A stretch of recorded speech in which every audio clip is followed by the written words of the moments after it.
কোরবানির হাটে চাহিদার শীর্ষে যেসব জাতের গরু। হাটে বিক্রির জন্য আসা অসংখ্য গরুর মধ্যে কয়েকটি জাতের গরুর চাহিদা থাকে সবচেয়ে বেশি।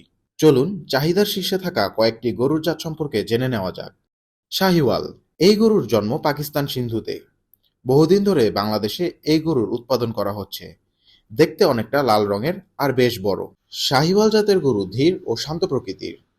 এই গরু আকারে বেশ লম্বা এবং মোটাসোটা।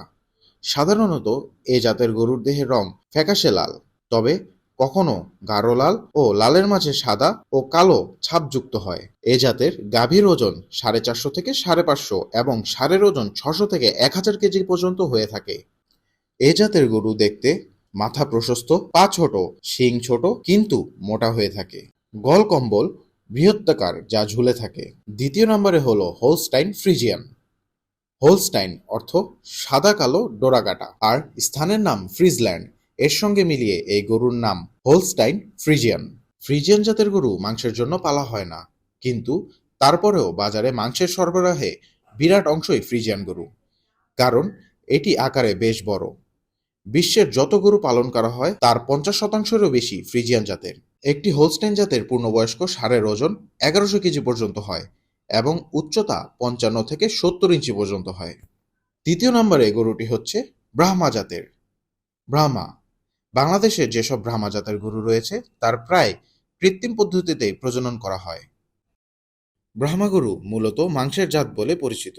দুধের জন্য এই গরু তেমন খ্যাতি নয়। ব্রাহ্মা গরু দেখতে অনেকটাই দেশি গরুর মতো, কিন্তু আকৃতিতে বেশ বড় হয়। এই গরুর মাংসের স্বাদ দেশি গরুর মতোই। এর গায়ে চর্বি কম হয়, যে কারণে পুষ্টিগুণ বেশি। সাধারণত একটি পূর্ণবয়স্ক ব্রাহ্মা জাতের ষাঁড়ের ওজন 800 থেকে 1000 কেজিরও বেশি হতে পারে। কোরবানির সময় বাজারে অস্বাভাবিক দাম হাঁকানোর গরুগুলোর মূলত এই ব্রাহ্মা জাতেরই গরু। চতুর্থ নম্বরে রয়েছে মীর কাদেম। এই জাতের গরু দেখতে ধবধবে সাদা, কিছুটা লালচে আর আকর্ষণীয় বাঁকা শিং।